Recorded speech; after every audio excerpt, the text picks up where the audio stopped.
I'm your host, Dr. Jennifer Levin.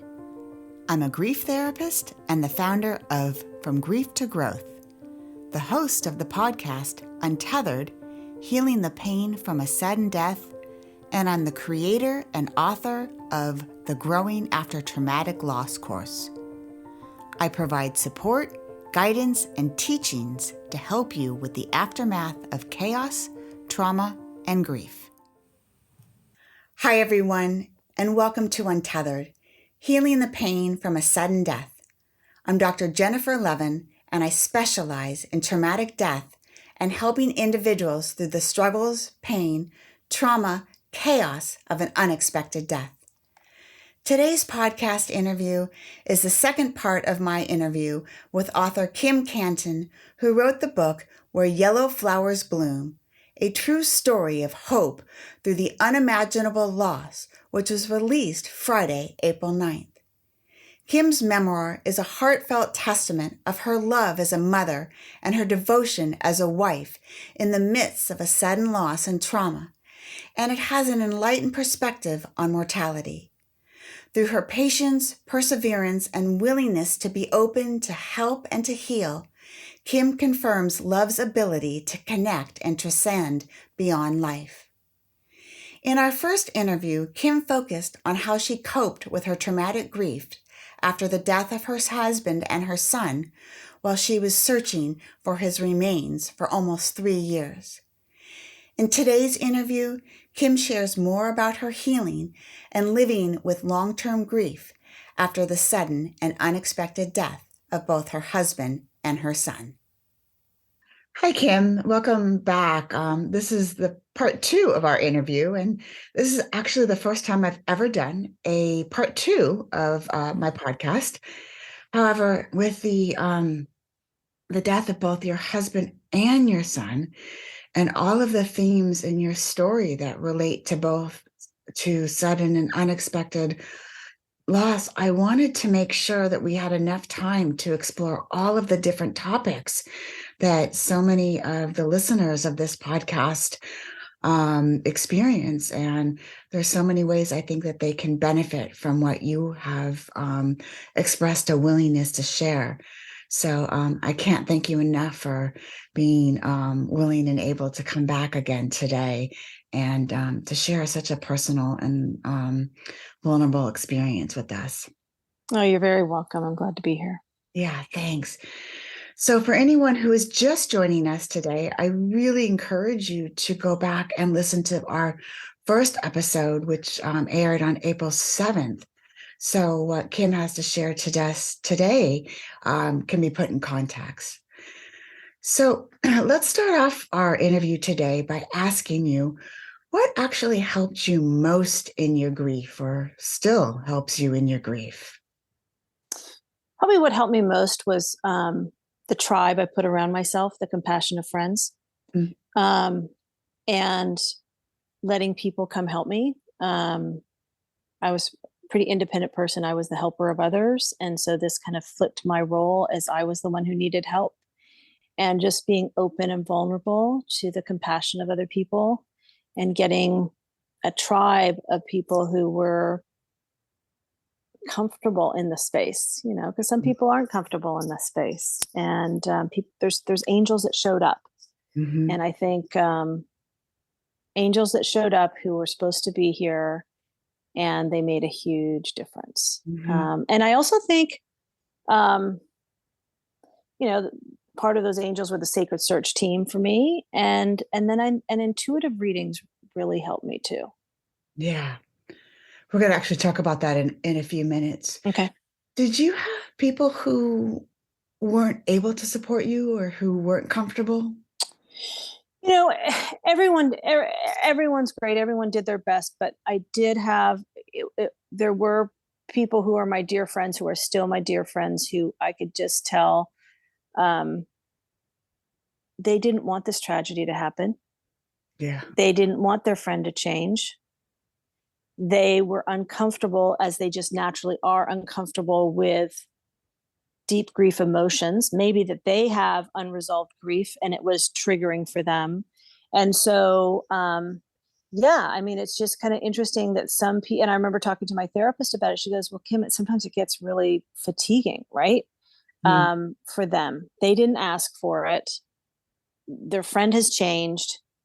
And the dynamics of what because you've changed, the dynamics of your friendship has changed a bit. And so, um, everyone was terrific, but I do like, there's some friends of mine that I would have thought would have been more present in my life and who seem to have taken a back seat a little bit more, but that's because other angels came in who I think were uniquely supposed to be there to help me and were able to help me. So I don't hold anything against them other than there's a recognition of things have shifted and friendships ebb and flow, right?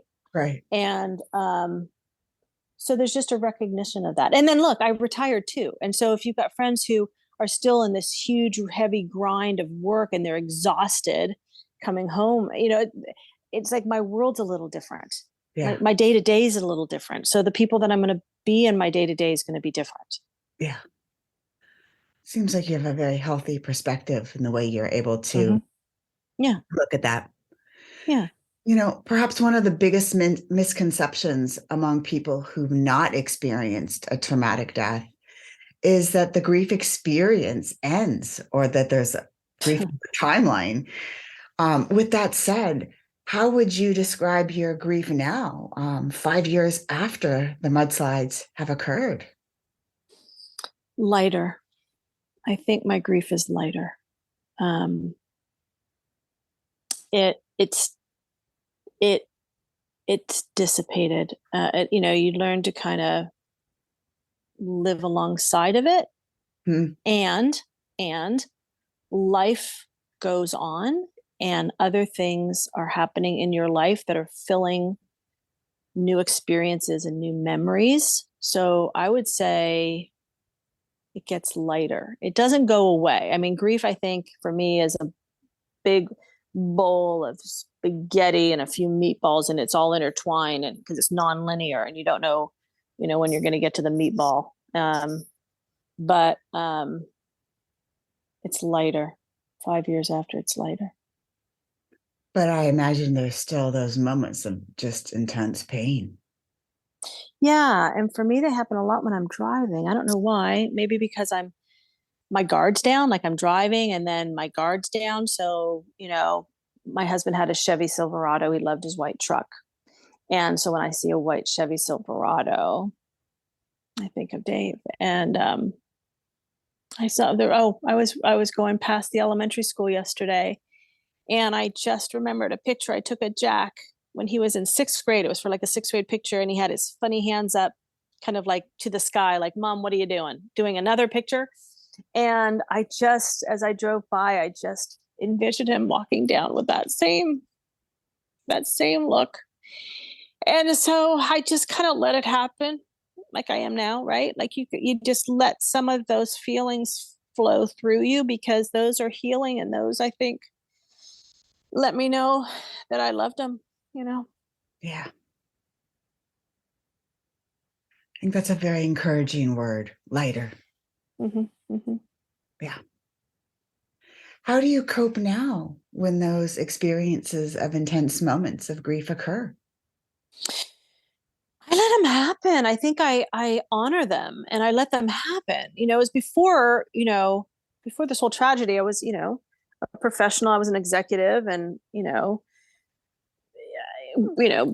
was working with a large number of people in an organization, and so I kind of had to keep it together. And now I think I'm just more authentic in the human vulnerability of it all. And so if I tear up like I just did a minute ago, I let that happen, and it's part of the human experience.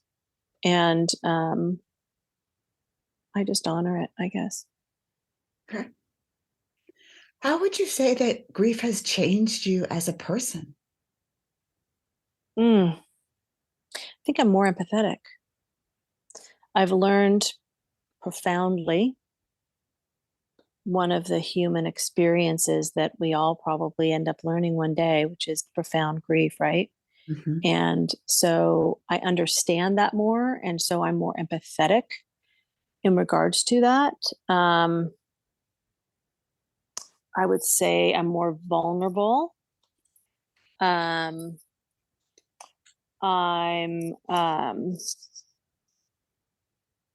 more open to trusting the process. Whereas before I was a high driver, want it done, want it down. Now, my job was a director, like, and you're just getting stuff done. And now things, I can't always get my way. And that's not how life works. And so I trust the process that it's going to unfold at the time it's supposed to unfold. And the funny part is when Jack was first missing, Sister Kathleen is the nun at my church, and she's just a hot ticket. She's just terrific. And she's a friend of mine. And she goes, Kim, all in God's time. All in God's time, and God's time is the right time. And at first when she said it, I would just get mad at her. Like, what are you saying? That's not, it's not, it wasn't funny. There was nothing good about it, because I'm like, I want him found now. And through the process of 3 years of looking for Jack, I think she was spot on, because if I had found him early on, like say in the first month, Jack wasn't in one piece. He probably got electrocuted. He was in multiple pieces, and he was probably scattered. I don't know if I could have handled that. But because I spent 3 years searching, it gave me time to prepare for that. Because first we're looking for almost a 6 foot tall, 170-pound male. And then we're like, well, we might not be looking for the whole body now. Like, so it evolved, but all in God's time, and God time's the right time. By the time 3.5 years later that we did find some of Jack, I was just grateful for the find. I didn't fall apart like I probably would have if early on we had just found what we found. So I think trust the process. So I learned trust the process. And I'm much more spiritual. I'm much more spiritual of the universe. And I don't think there's any coincidences in life. So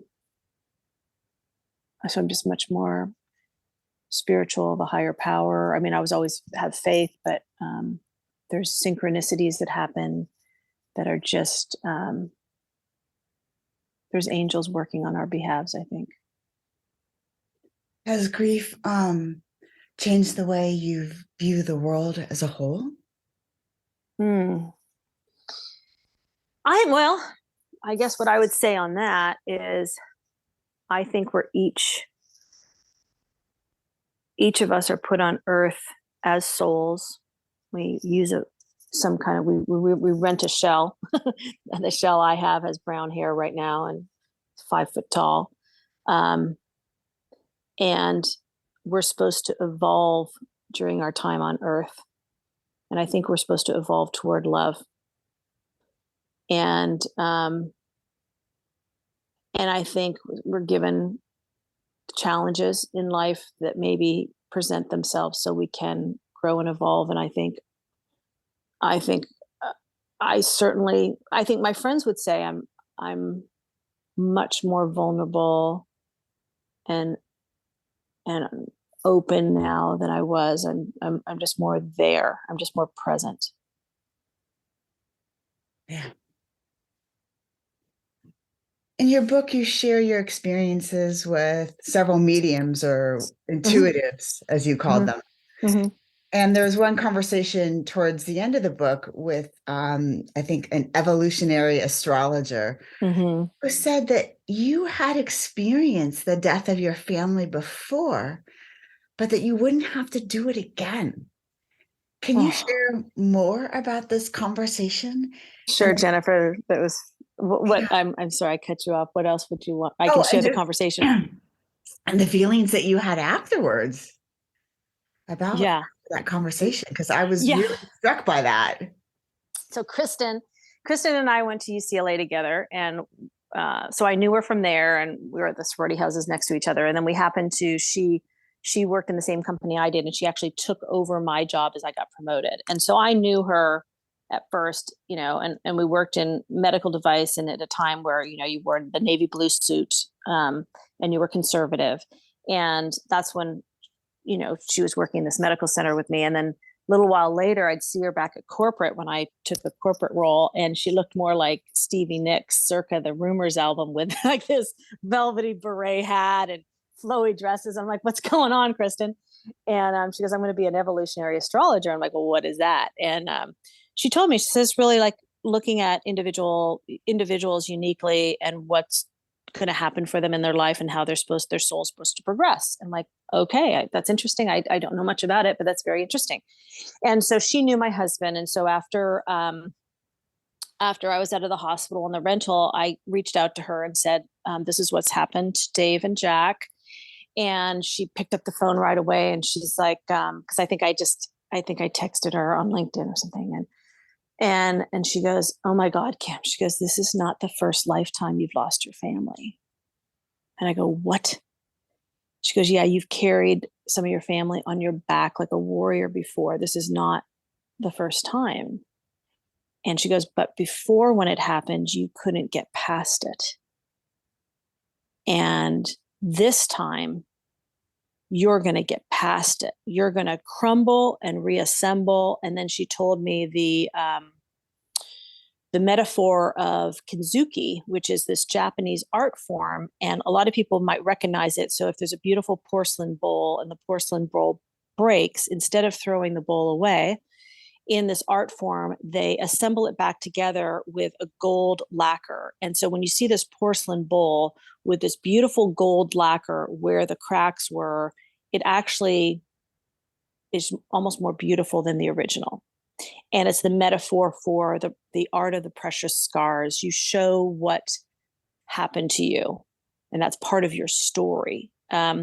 So I was kind of freaked out when she told me that. I said, how does this not happen again? I will not have this happen again. And what was so fascinating to me, and I told her, I said, when they first told me in the hospital, Dave died, and we knew Jack hadn't been found, there was a really weird sense of familiarity I had that was really creepy. And so when Kristen said, this isn't your first lifetime you've lost your family, and I reflected on this odd familiarity when I was in the hospital and they told me Dave died, it was pretty stunning and a pause point for me, for sure. And so her comment is, you have to get through it. You have to do the grief. You have to know you can get back to life and thrive again. And she said, in this lifetime, you're going to evolve and do it. And that's why I think we're all here to evolve, to learn something. And by golly, I'm learning this one because I don't want it happening again. Very understandably. Right? Yes. Right? Wow. Yeah. Moving forward, what do you think is the best way that you can honor Jack and Dave in your life? I think it's by Lauren and I both living a joyful, meaningful life and thriving, and not sitting on a chair and wallowing, but thriving and finding joy again. And being I know that they'd want me to still be a good mom to Lauren. So I know they'd want that. Yeah, I think they'd want that. I mean, if I ever married again or dated again, I think Dave would smirk and say, well, I'm okay with it because with me, you proved you have good taste. And he'd be okay with it. Because he'd want me happy and I would want him happy. And Jack would want Lauren and me. We loved each other so much that's how we honor one another, is whatever it means for us, whatever our future holds in the future, is to find joy again, whatever that joy is. I think that's so great. And I see so many clients struggle with that concept because there's so much guilt of I can't go forward, or I feel guilty moving forward and having joy in my life because my loved one can't. But they're in pure joy. Well, I think they're in pure joy. So they've graduated. They're in pure joy. well, not everyone's able to have that belief system. Mm.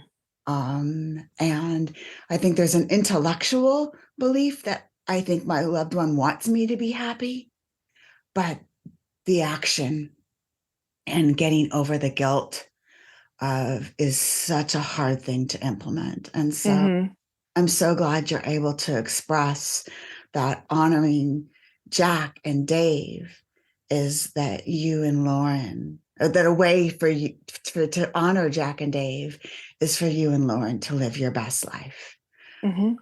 Because I think other listeners hearing that can be so motivating. So thank you for sharing that. You're welcome. Yeah. You know, another section that I was so drawn to in your book, and it's exactly what we're just talking about, is in your book, you mentioned you were even questioning your hope to be able to find joy again. As I said, I noticed that so many clients of mine often fear they will never experience joy or they will never find happiness in their life again. And this may have nothing to do with like the guilt, but they're so encumbered. And I even used a metaphor of the cage of grief earlier this week when I was talking to clients. Grief has become a cage and they just don't know how to go out. And so what are your current thoughts right now about what happiness or joy looks like in your life? And what are the types of things that does bring you joy or happiness? I much more simple pleasures do. It's usually human connection. And just being grateful for it. If I have a girlfriend over and we're just, gabbing, the joy of the connection. It's more of a simple pleasure. It doesn't have to be hoity-toity. It doesn't have to be, it's the human connection. I love to garden. It's my roses now that it's spring. They're getting ready to bloom. And I replanted calla lilies last spring and they're doing great because of all this rain. Huge. Noticing that I think joy for me is in the simple things, and the simple things usually have to do with people and the human connection, or even just, my silly dog. He makes me rub his belly before I put him in the crate at night. And it's just joyful for me. Like he's silly. He won't go until I rub his belly. And I'm like, I find joy in that because that's his thing. And that's a great thing. Right. So. What brings your daughter joy right now? Well, she went out with a friend last night and she hadn't done that for a while. And that really brought her joy. And it was lovely to see and getting in the jacuzzi with some friends. And Lauren loves to sing. And she started to bake now. And so hearing her in the kitchen singing brings her joy. And, but I think it's also the people stuff, right? The people who showed up for her. Today she came in, she was with her friend Dylan, and it's like, we sat and talked in the driveway for 40 minutes, Mom. It was just great. They had a great time, but she was connecting with another human in a way that was super for her soul at the time she needed. And I'm sure that's got to be joy for you as well. Oh God. Yeah. She's had it hard. Yeah. I think we talked about in our last interview that grief is never ending and doesn't have a timeline. And some people believe, and it's been written about that, we get to acceptance And, that's a personal belief. I like the words integration or understanding. And you use the word adaptation in your book. And I'm curious about what your thoughts are on the word adaptation versus acceptance. Well, I love that you articulated that, because I don't like the word acceptance, because to me it implies okayness. It's not okay that Dave and Jack are gone, right? It's not ever going to be okay. I'm never going to be okay with it, but I can adapt with it. Mm. It is what it is. And I think in life, all we can do with whatever life throws at us, if it's a car accident, if it's higher interest rates, if it's um, heavy rain, whatever life throws at us, all you can do is look at it and adapt accordingly. Mm-hmm. And so I think that's a life skill for anything, and it works for grief too. Mm. That I'm learning to adapt into my new life without the physical presence of my son and my husband, who I miss a lot. And I'm going to adapt into a life that I find joy and meaning. Yeah. Yeah. Have you read Tara Brach's book, Radical Acceptance? No, I haven't. Yeah, it's a great book because it Okay. also talks about accepting things and not being okay with it. Yeah. So, because I think there is that misconception that acceptance means okay.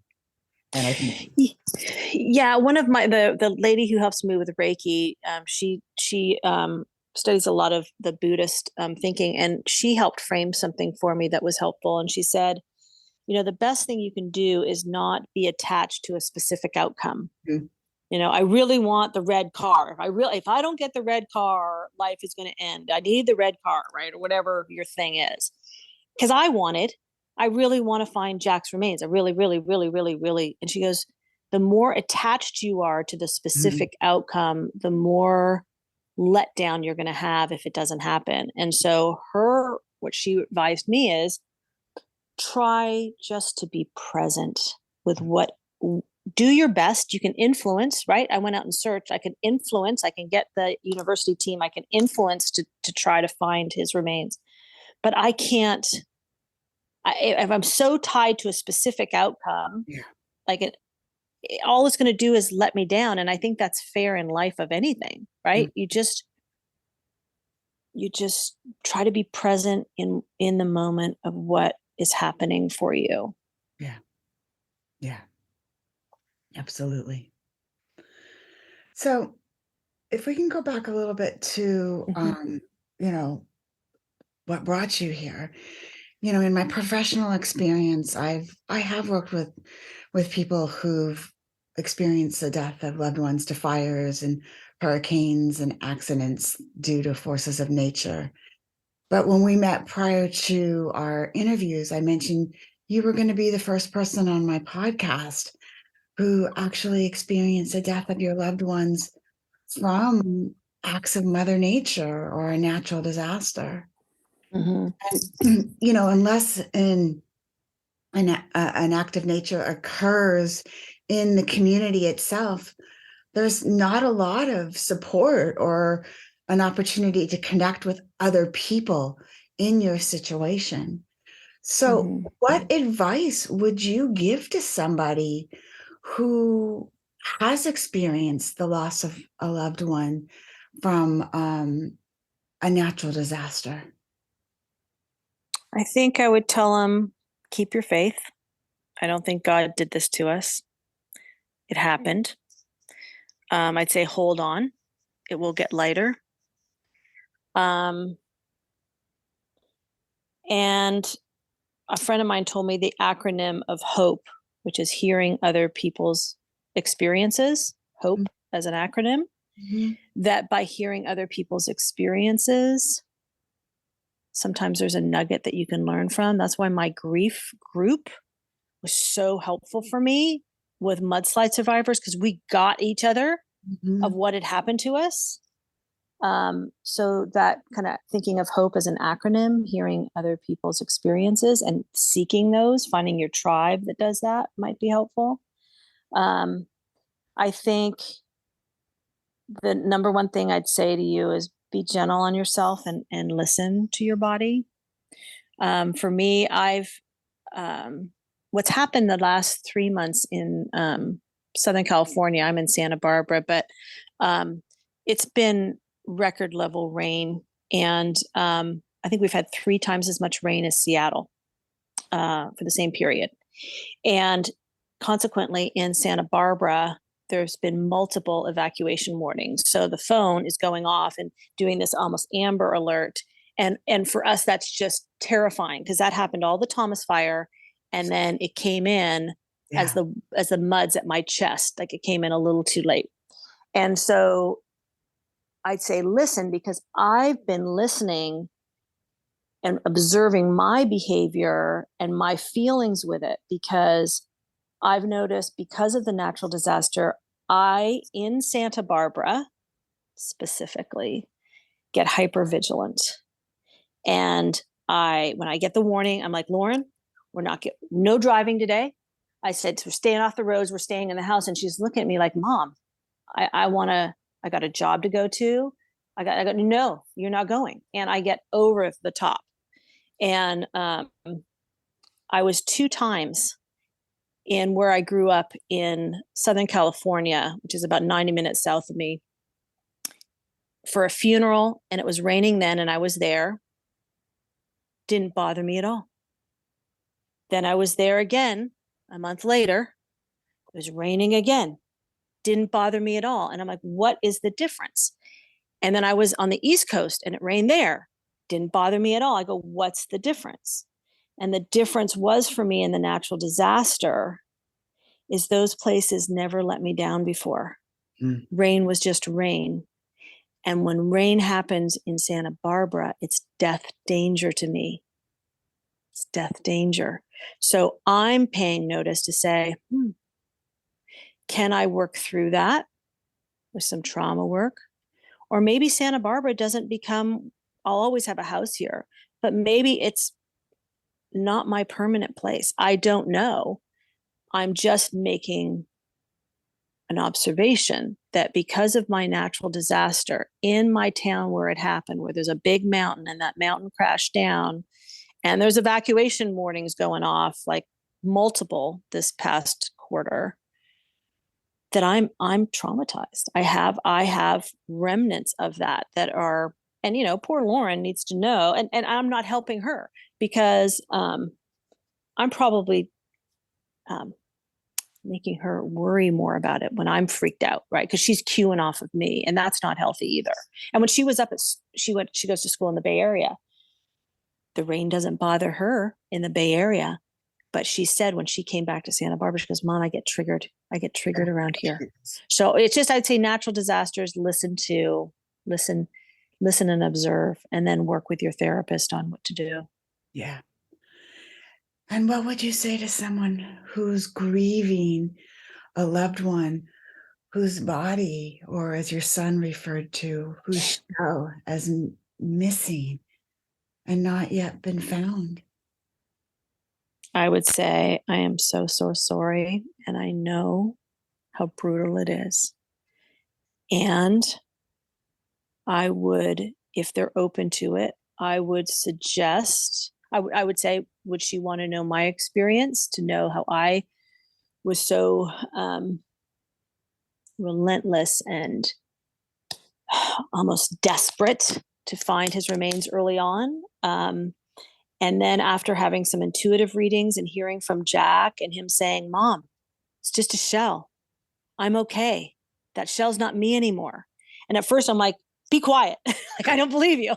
Like that's not true. It can't be. That was the baby I birthed, right? That's the child I birthed. And after a while, because time, you got to give time, right? I gave time.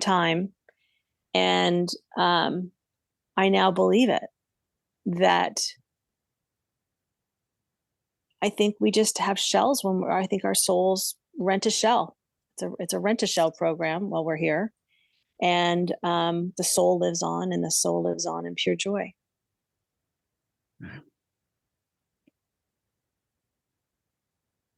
Those are really good words to hang on to.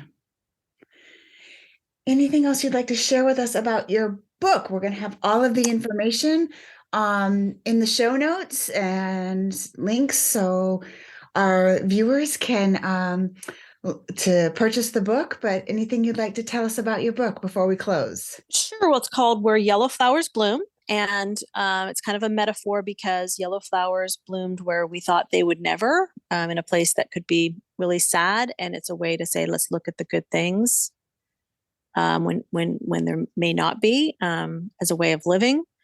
It's on Amazon. And I really hope, I really hope it helps some people through going through tough times. That's why I did it. Right. And it helped me. I selfishly, it's helped me heal.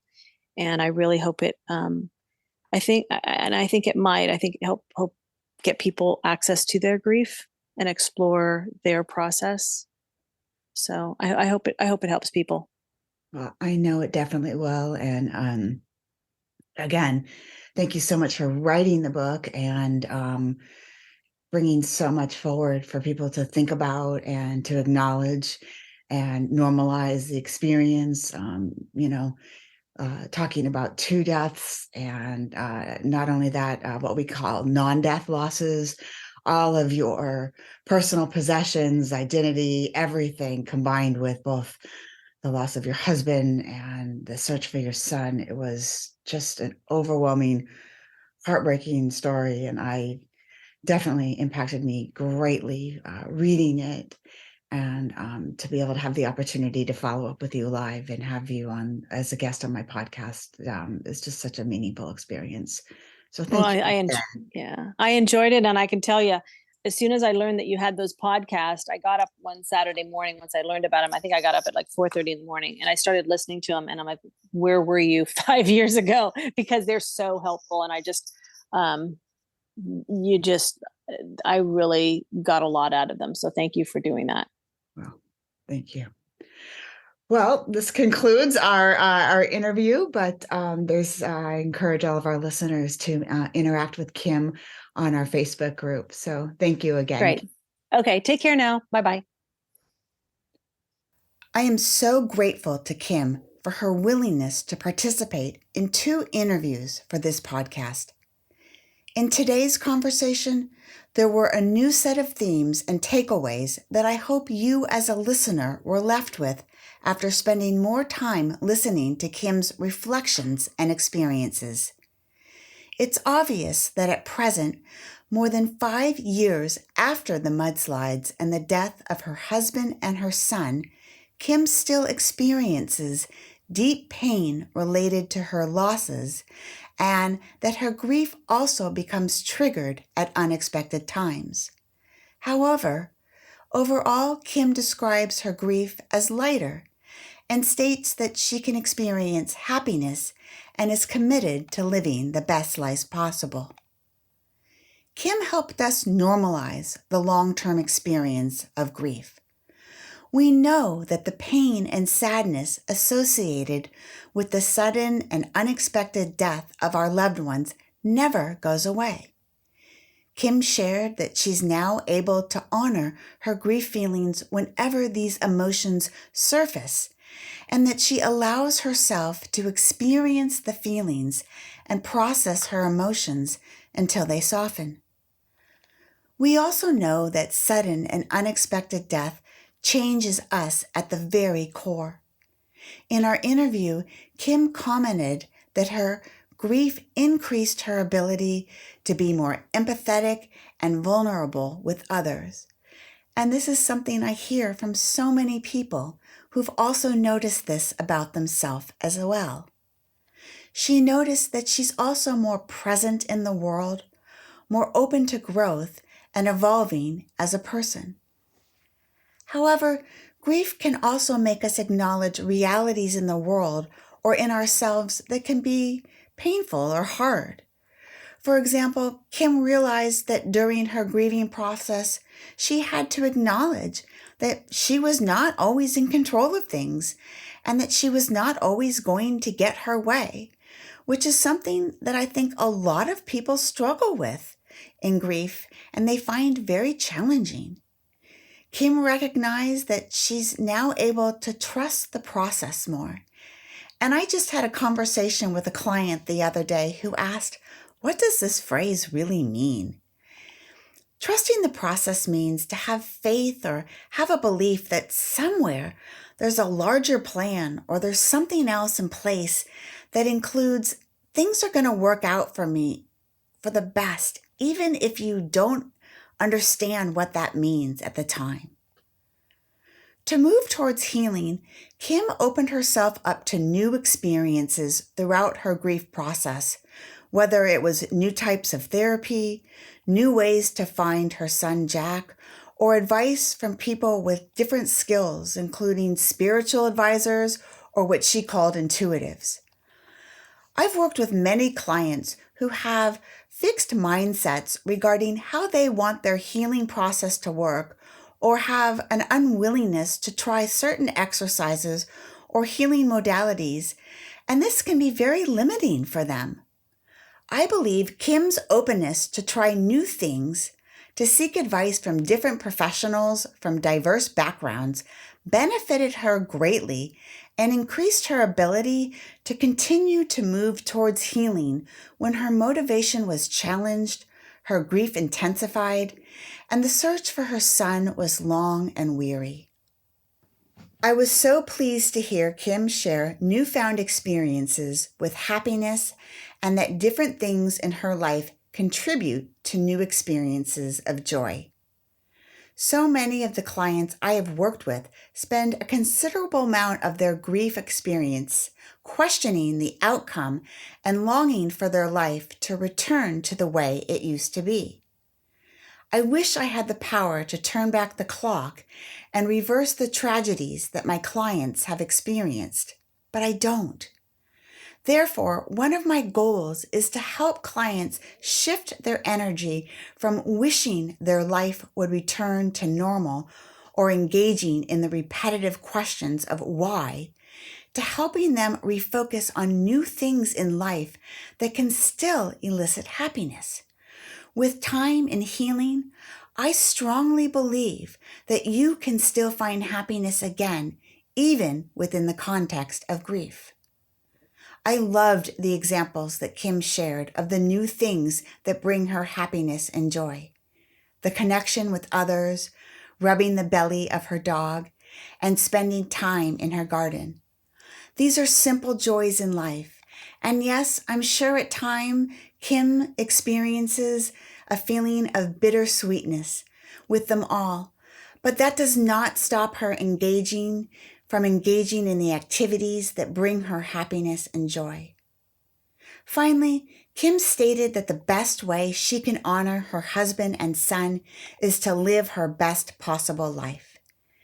After the death of her husband and son, the loss of her home, and all of her belongings, Kim had every reason to close up shop. No one would have blamed her if she said her losses were too great and she felt defeated by life.